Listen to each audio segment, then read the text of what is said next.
Welcome to the HBR IdeaCast from Harvard Business Review. I'm Sarah Green. I'm here today with Linda Hill and Kent Lineback, authors of Being the Boss, the 3 imperatives for becoming a great leader. Thanks so much to both of you for joining us. Pleasure. So in the book, when you talk about managing your network, which is essentially, it sounds like, interorganizational politics, what's one of the biggest mistakes that a new manager can make? I can tell you the mistake I made, which was don't do it. I just kind of refused to do all that stuff. To me, organizations were political, and I didn't really want to have much to do with any of that. And it did not help me. It took me a long time, and I'm not sure I ever completely learned the value of doing that. But it was difficult. I just simply thought it was a waste of time, didn't want to do it. I think that's a huge mistake. How come so many managers seem to have this same impulse of it's a waste of time and I don't want to deal with it? I think, in fact, many managers think that way because they think about power being sort of corrupting you, that it's a bad thing, and that you don't want to be using your power or playing with those politics instead of appreciating that organizations are inherently political entities. And they are political because of 3 sources of conflict that are just built into organizational life. We have diversity of perspectives. We have a need to work those through because we're interdependent. And of course, there's going to be inevitable conflict. And we have to make tough choices about the scarce resources in an organization. And those are the factors that actually create the political dynamics that you need to pay attention to. So unless you pay attention to those and understand how to use them constructively, you actually will find yourself being powerless and not being able to get done what you think is the right thing to do. So if you want to behave ethically and in a productive way for your group, you actually need to pay attention to those and use those dynamics to get things done, as opposed to being afraid of them or ignoring them, because it's impossible. Linda actually points out something very useful that I had actually never thought of. But powerlessness corrupts. The lack of power corrupts. If you don't have power, then you can't stand up for what you believe is right in an organization. And how many people through history have we seen who said, I had to do it. They made me do it. They had no power. Now, Kent, at the risk of getting a little bit personal, since you brought up your own sort of experience there, I just want to ask, did you find yourself often in a position of powerlessness by not sort of paying more attention to the politics of the company? I probably wouldn't have described it as powerlessness, though that probably was what it was. I simply found that some things I really wanted to get done didn't get done. I didn't build bridges to other people. I didn't make allies of other people. I thought if they can see the light, then good for them. If they can't see the light, well, they must be dumb. They must be dense. There's something wrong with them. It didn't work all that well. Well, let's get into then maybe a little bit more how people in a position like that could build those bridges. I know in the book you talk about the need to build actually 3 networks. Can you maybe talk a little bit about what those are, and we can then get into sort of how we might go about doing that? Why 3? Well, I think a couple of things are important to keep in mind. I think one of the reasons why people actually ignore or don't pay attention to politics is they sort of see their job as just managing their team. They think about the people that they have formal authority over, and they think they're supposed to focus their attentions there and not appreciate that you need other people for a range of things, which is why there are 3 networks you want to pay attention to. You need one group of people to help you sort of get your job done in a daily way. And get your job done, I should say the team's job done, because you're responsible for what the team is doing. So that's your operational network. Then you need your strategic network, and that is a network that you use to really help you keep track of what's really going on, to scan the environment and know what the opportunities are that are out there that your team might take advantage of, or the challenges or the threats they need to prepare for. So that's your strategic network that you sort of develop to help you prepare for the future, which you always must be thinking about in our very dynamic business environment. And then the last network is really your developmental network. Who do you need to know and be in connection with and have a relationship with to help you continue to grow and develop? Because fundamentally we're very practical learners, we're very social learners, and we only learn from our work experience. And to get access to the kind of work experience you need to have the right relationships, because what you know determines who you know determines what you get to do, and what you get to do will determine what you get to know. So you have to worry about that developmental network as well. When you're talking about these different kinds of networks, how do you decide who gets to be in them? How do you know who should be in your developmental network versus your operational network? There can be overlap, obviously, amongst these three networks. And so to the extent that you can create that overlap, or that overlap exists, it makes it easier because they all take time and energy to cultivate. You don't just say, by the way, I guess when we were younger, we used to say, will you be my friend? You can't really walk up to someone and say, will you be my mentor? Will you sponsor me? Will you do this for me? You can't sort of do it that way. You have to cultivate and build some credibility with that person first. So to figure out who should be in those networks, what you first need to be clear about is what are you trying to get done and where are you trying to go? And unless you have an understanding of what the plan is for the group and what the plan is for your own developmental needs, then you're not going to be in a very good position to figure out who in fact you should be targeting to try to build relationships with. And then you've got to make sure you can kind of create the opportunities to build those relationships in a real way. And that means sort of thinking strategically that maybe you might want to be on that task force. Even though it feels like a waste of time, it might be a way for you to figure out what's going on in another part of the organization, to meet some different people, so you're not just talking to your friends and you get access to maybe a person who's important in another part of the organization that's going to be very important for the future of your group. So you need to think a little bit strategically about that.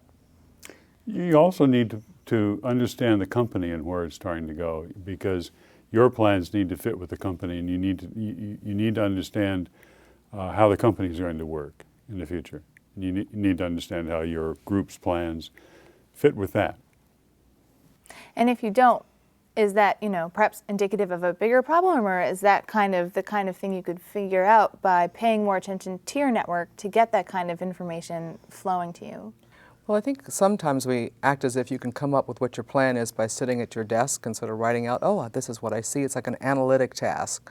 But it's much more than an analytic task. You need to go out and collect information from all the various constituencies who you're dependent on and your group's dependent on, and that are dependent on you, so that you can do that alignment, so that you're making sure that your priorities are consistent with the priorities of the other people in the organization, and that they actually understand what your priorities are, so when you go to ask for that big favor, they know you're well-intended, they get what you're about, as opposed to feeling like you're simply trying to force them to do something that is in your interest, that they don't even understand what you're talking about because you haven't bothered to build a relationship with them and to collect information from them about how your needs either are consistent with or need to be reconciled somehow with their needs.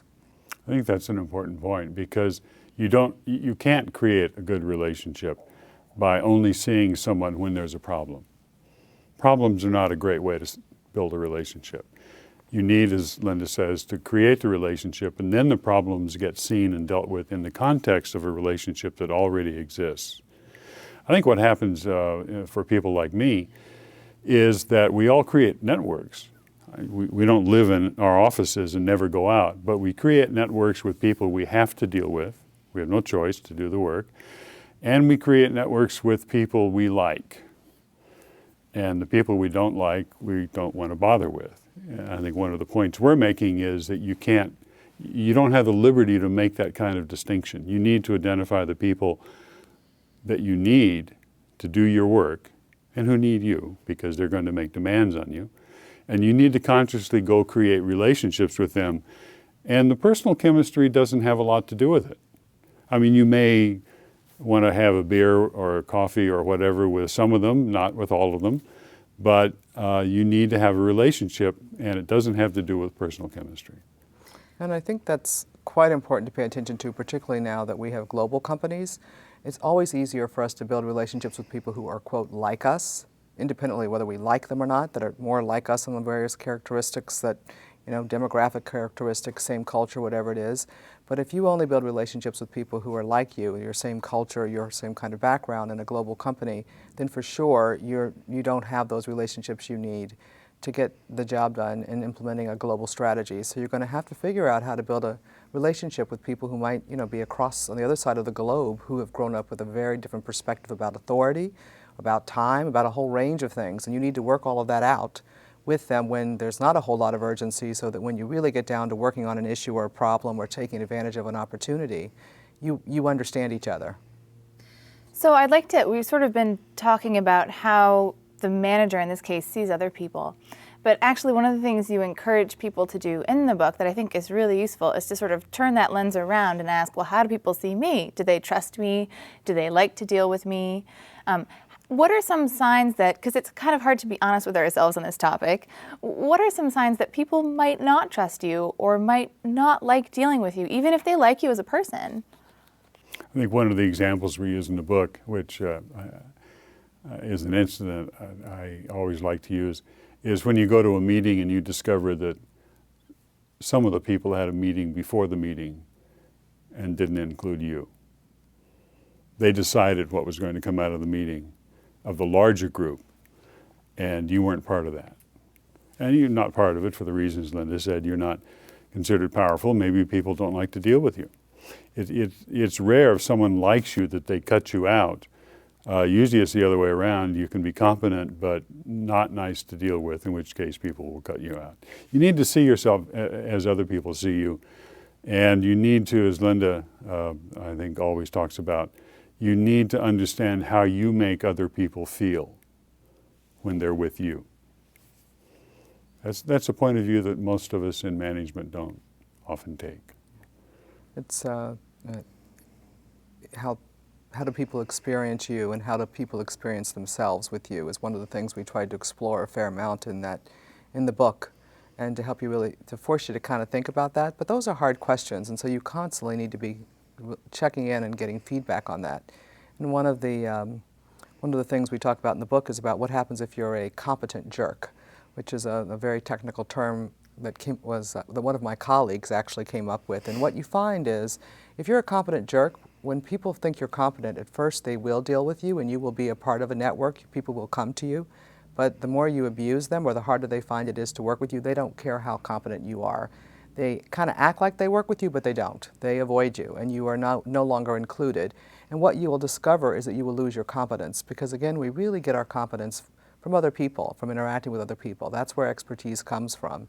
And if you're isolated, you are not going to have the latest expertise. You're not going to know what is really important or how to use that information most constructively in your organization. So in essence, that means if you are feeling isolated and left out of decisions, instead of assuming that there's a cabal or some sort of conspiracy, maybe you just need to look at your own actions and ask, well, am I the best person to deal with? I think that's what I think we'd both say. On the other hand, I don't think neither one of us are naive. There are organizations that are political in the negative sense of the word. And I recently was counseling a pretty senior executive about this, and he was describing what was going on with his bosses above him. And I said, you know what, in this kind of situation, you keep your head down and you get to work. Because you do at times find yourselves in situations that are horribly ugly. People have lost sight of the organizational interests, are being very self-interested. And it is only self-protective to kind of keep yourself out of that. Don't think that you can beat other people at the game, because it does become a game and you are not going to win that game. So there are moments when you kind of do pull back, you stick with your group and you do your thing, which is maybe the other reason why I think people sometimes steer clear of sort of the politics, because when they think about them, they think about that ugly sort of dark side of it. That can happen. There are people who get their entire satisfaction at work out of the organizational politics, out of beating other people. They don't care about the company, they don't care about the mission, they don't care about what anybody's trying to do. They simply want to win. It's another arena in which they can compete and beat someone else. The only way you can deal with those people, though, is to have your own source of influence and power.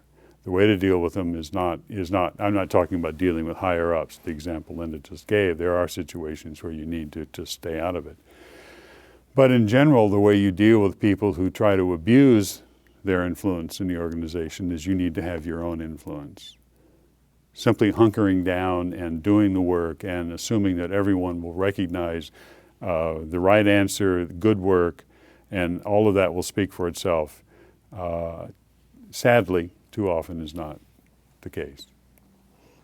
And I think what we say in the book is that if you really want to do this right, you're thinking about building long-term relationships, partnerships. And by definition, when you think that way, if someone's going to be your partner for some period of time, you're a little bit nervous about doing something that doesn't take into account their interests. And frankly, you need to be reciprocal in your relationships. If you're taking all the time and never giving, that isn't fair, and vice versa, because that's not what work relationships are supposed to be like. So I think you always start with some self-awareness of how you're perceived, potentially, if you can figure that out. And sometimes we need to simply ask. And if you're sort of worrying about it, chances are, you do have a problem a little bit. If you find yourself, you said, how do you know that it's not working right? Well, if you find that you're blindsided and you frequently don't know what's going on, you're not talking to the right people, and that's bad for your group. This is not about your career. This is about making sure that your group has the right expectations set for the group and the right sort of resources again. So if you find that you never have what you need, et cetera, then you got to ask yourself, is that because I'm not doing my job as the manager whose responsibility is to create the conditions necessary for my group to be successful? And if you're not doing that, then your group can't be successful, and they're very dependent upon you to help them with that. So you cannot afford, once you move into management, to ignore that responsibility. Well, it's a tough problem, and certainly there's a lot there to think about. Thank you both so much for talking with us today. Thank you. Thank you. That's Kent Lineback and Linda Hill, and the book is Being the Boss. For more, go to hbr.org.